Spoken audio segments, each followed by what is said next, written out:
주님께서 여러분과 함께 마테오가 전한 거룩한 복음입니다. 주님 영광 받으소서.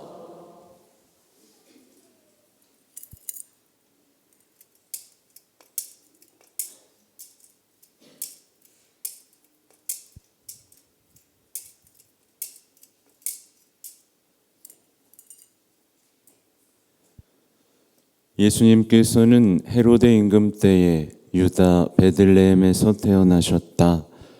그러자 동방에서 박사들이 예루살렘에 와서 유다인들의 임금으로 태어나신 분이 어디 계십니까? 우리는 동방에서 그분의 별을 보고 그분께 경배하러 왔습니다. 하고 말하였다. 이 말을 듣고 헤로데 임금을 비롯하여 온 예루살렘이 깜짝 놀랐다. 헤로데는 백성의 수석 서재들과 율법학자들을 모두 모아놓고 메시아가 태어날 곳이 어디인지 물어보았다. 그들이 헤로데에게 말하였다. 유다 베들레헴입니다. 사실 예언자가 이렇게 기록해 놓았습니다. 유다 땅 베들레헴아, 너는 유다의 주요 고을 가운데 결코 가장 작은 고을이 아니다. 너에게서 통치자가 나와 내 백성 이스라엘을 보살피리라. 그때 헤로데는 박사들을 몰래 불러 별이 나타난 시간을 정확히 알아내고서는 그들을 베들레헴으로 보내면서 말하였다. 가서 그 아기에 관하여 잘 알아보시오. 그리고 그 아기를 찾거든 나에게 알려주시오. 나도 가서 경배하겠소. 그들은 임금의 말을 듣고 길을 떠났다. 그러자 동방에서 본 별이 그들을 앞서가다가 아기가 있는 곳 위에 이르러 멈추었다. 그들은 그 별을 보고 더없이 기뻐하였다. 그리고 그 집에 들어가 어머니 마리아와 함께 있는 아기를 보고 땅에 엎드려 경배하였다. 또 보물상자를 열고 아기에게 황금과 유향과 몰약을 예물로 드렸다. 그들은 꿈에 헤로데에게 돌아가지 말라는 지시를 받고 다른 길로 자기 고장에 돌아갔다. 주님의 말씀입니다.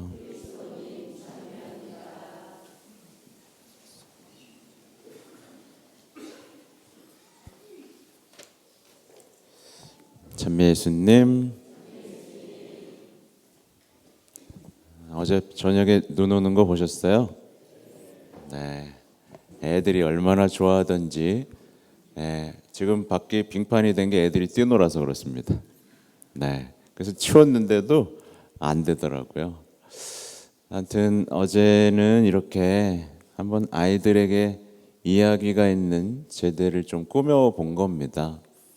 경배하는 동방 박사, 또 아이들에게 왕관도 좀 씌워주고 이렇게 보물도 바쳐보라고도 했고, 저기는 이제 목동이 집에 가는 길입니다. 네, 목동들이 집에 가다가 성모님 만나서 잠깐 인사하고 가는 스토리입니다. 아무튼 오늘 우리는 우리 신앙에 있어서 동방 박사라는 굉장히 매력적인 인물들을 만나게 됩니다.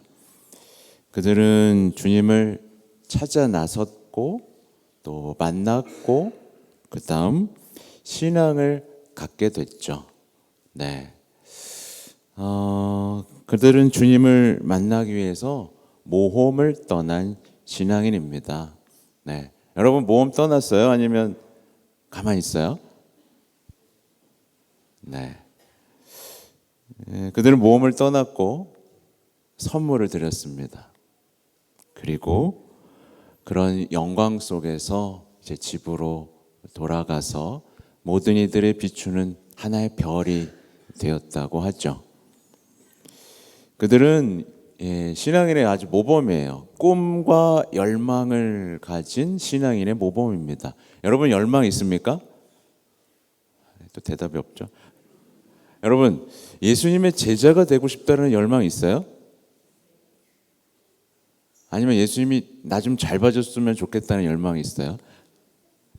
이게 큰 차이가 나는데 이런 것도 없이 사시는 분들이 있습니다. 아무튼 그들은 신앙에 대한 열망, 어떤 영혼에 대한 열망으로 하늘을 보면서 살았던 사람들이고, 또 거기서 특별하게 빛나는 별을 발견했습니다. 그 빛의 경이로움을 느끼면서 완전히 새로운 삶을 꿈꾸면서 모험을 떠났죠. 주변 사람들이 뭐라 그랬을까요? 미쳤다 라고 했겠죠? 미쳤구나. 쟤네들이 별을 보더니 미쳤구나. 예, 우린 그런 소리 좀 들어야 됩니다. 신앙인은 미쳤다는 소리 좀 들어야 됩니다. 아무튼 그들은 결국은 보았습니다. 그들은 봤어요. 예, 그들은 봤고 놀랐고 두렵고 이제 완전히 다른 삶을 살 수 있는 신앙을 갖게 됐습니다. 여러분이 바라는 거죠.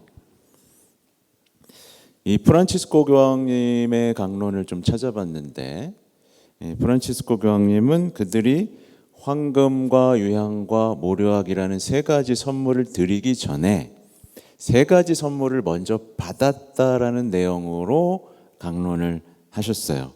뭘 받았냐면 부르심이라는 선물을 받았고, 식별이라는 선물을 받았고, 놀라움이라는 선물을 받았다라고 말씀을 하셨는데, 오늘은 이 이야기를 좀 주제로 여러분하고 나누고 싶어요. 그들은요 부르심에 응답했어요. 여러분도 부르심에 응답한 사람들이죠? 네. 부르심을 받아서 별을 보면서 성당에 왔죠? 왜 웃어요? 그래서 예수님 보고 놀라서 내가 가진 것 가장 소중한 거 드리고 집에 돌아갈 땐 어떤 길로 가죠? 다른 길로. 네, 왔던 길 말고. 복음에 있는 내용이라서 웃기라고 한 내용입니다. 네, 다른 길로, 완전히 다른 사람이 돼서 가는, 그 미사에서 늘 병광박사의 여정을 하는 사람들입니다. 아무튼 그들은 알고 있던 것에서 벗어나서 이제는 알지 못하는 것에 끌려서 이제 왔습니다. 더 이상 안주하고 불행한 삶을 살지 않고 참된 행복을 찾아서 모험을 떠났습니다. 그럴 각오 돼 있으시죠? 네, 지금이 좋아요? 지금이 좋으니까 지금이 더 행복했으면 좋겠어요? 아니면 주님이 제시하시는 참된 행복을 찾아 떠나시겠습니까? 네, 다들 웃기만 해요 오늘.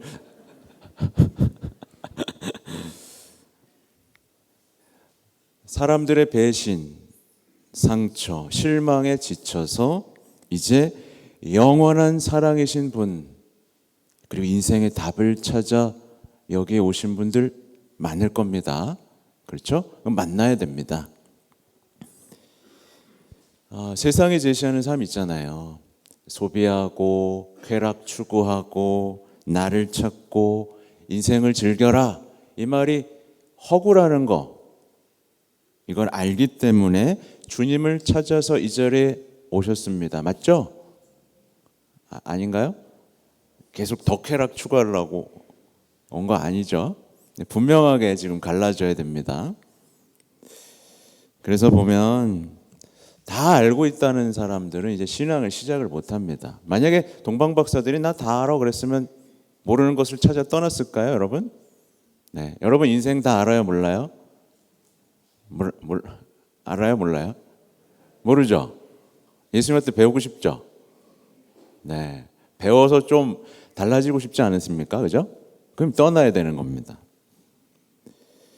또 중요한 게 동방박사들, 우리 신앙의 모든 조상 선조들에게 공통점인데, 그냥 내 인생에 안주하면서 웰빙, 인생의 즐거움을 추구했던 사람들에게 신앙이 있었어요, 없었어요? 없었어요, 그죠? 떠났어요. 동방박사 상황이라고 부르죠, 그죠? 누릴 것 다 누리고 있었는데 떠났어요.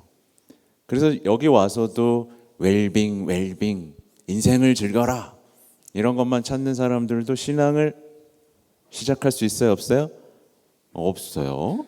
없습니다.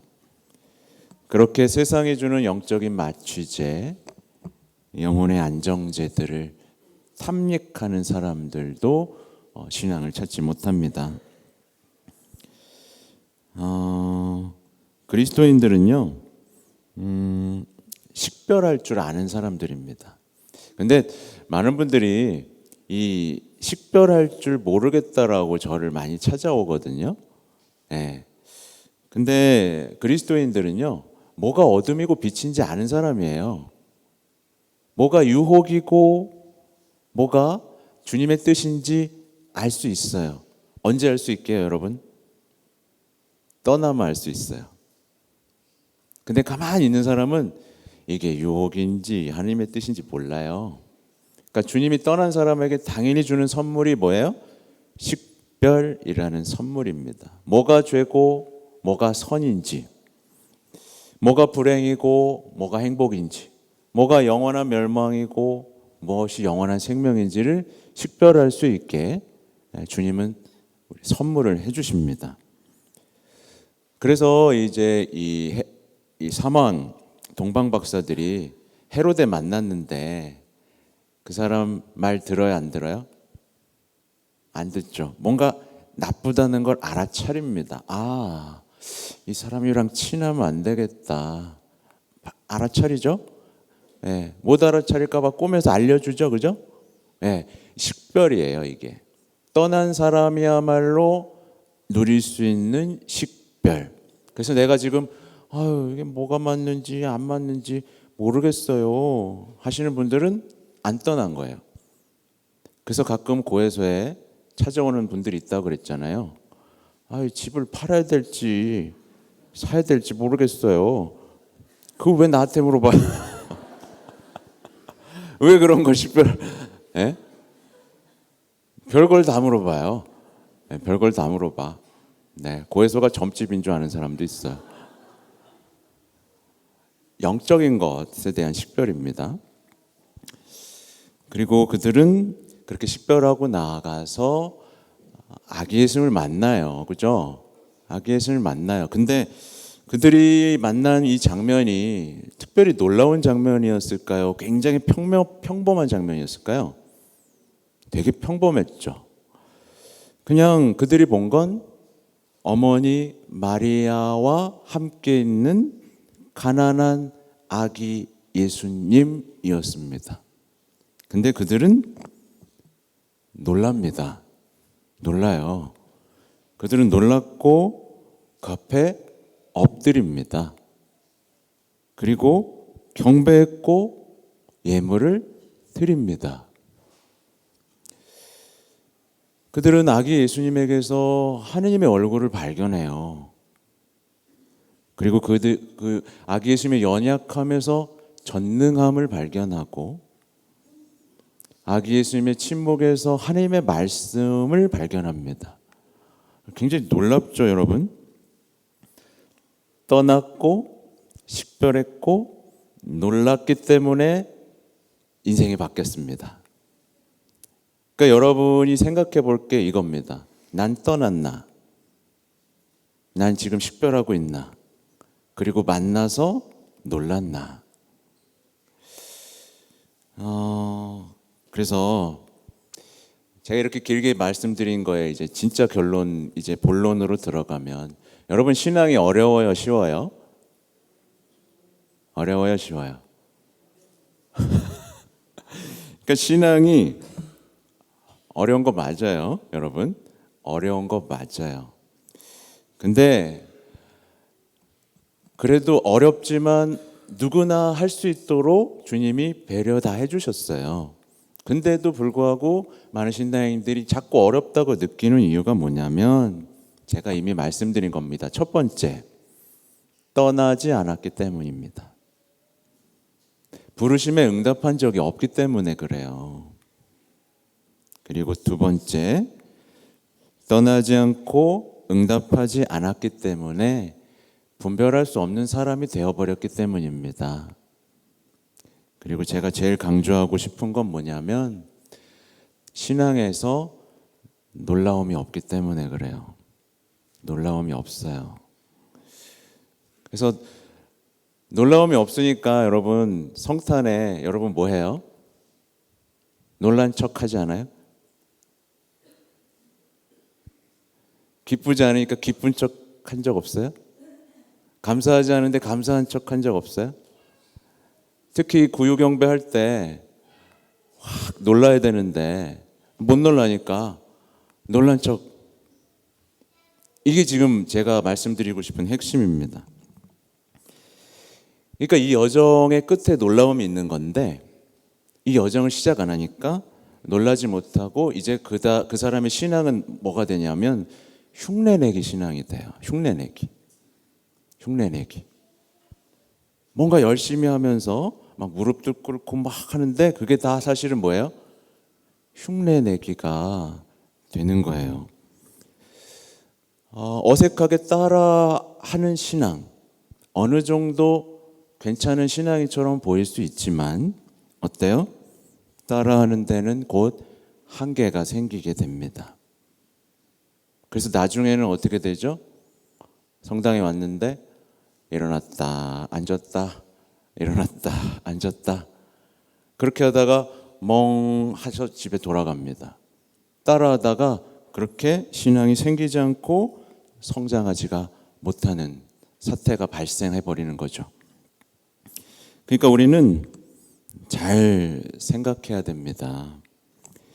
신앙생활은요, 가만히 안정을 추구하면서는 할 수 있는 게 절대로 아닙니다.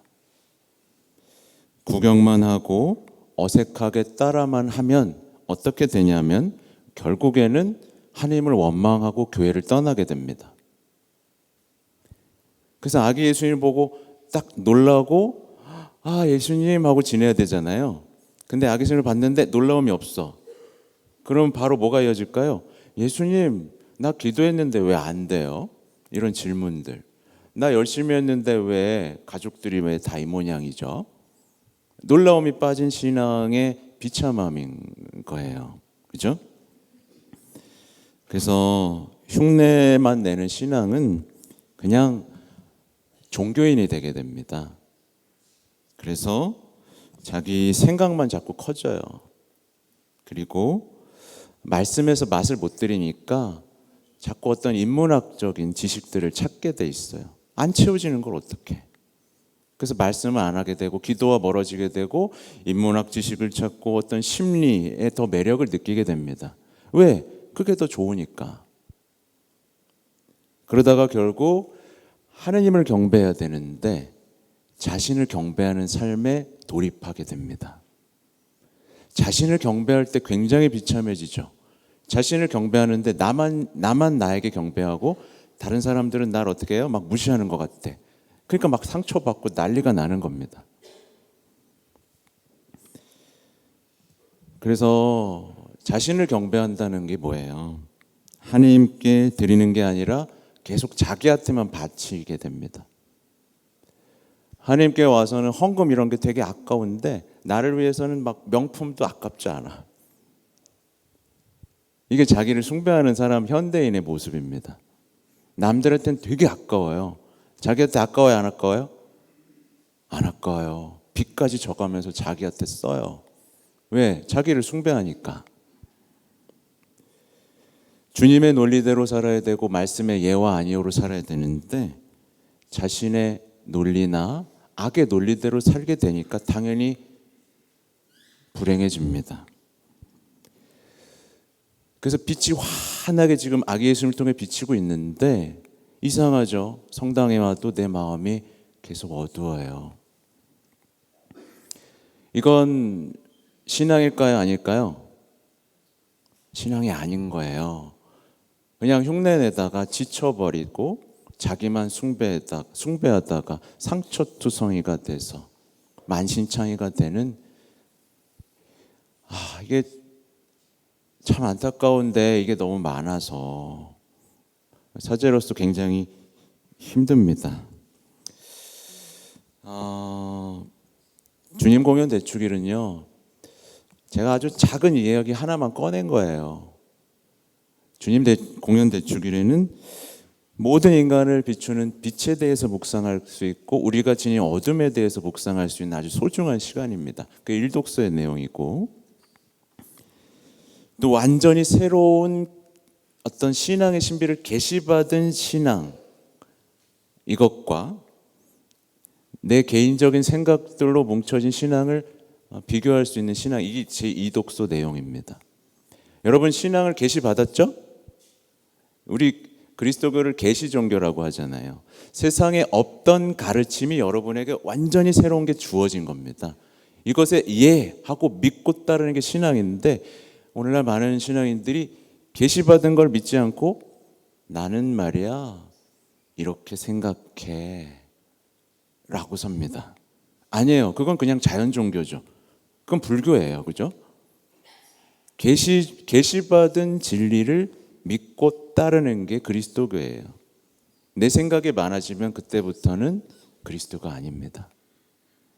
마지막으로 동방 박사의 신앙을 배울 수 있고, 반대로 아무것도 얻지 못하는 헤로데 신앙을 비교해 볼 수도 있습니다. 헤로데 보세요. 성경 연구하죠? 다 알았죠? 움직여요? 안 움직여요? 안 움직입니다. 안 움직여요.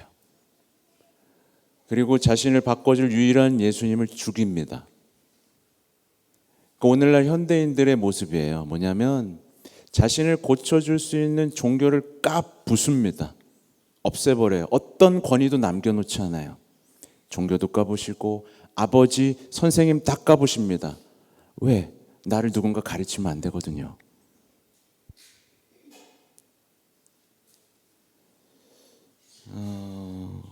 아무튼 그렇습니다, 여러분. 동방박사의 신앙이 뭔지 아시겠죠, 여러분? 그러니까 여러분이 만약에 신앙에서 여전히 공허함과 어둠 속에서 뭔가를 해소할 수 없는 그런 어떤 막막함에 놓여 있다면 떠나야 되고요, 식별해야 되고요, 놀라야 됩니다. 무엇보다 예수님의 제자가 되고 싶다는 열망, 평범하게 살고 싶지 않다는 그 영혼에 대한 열망이 있으면 여러분 할 수 있습니다. 두려워하지 마시고 주님께서 주시는 이 풍요로움 속으로, 이 풍요로운 가난이라고 하잖아요, 그죠? 이것을 한 번쯤은 맛보는 아름다운 신앙인이 되셨으면 좋겠습니다. 아멘.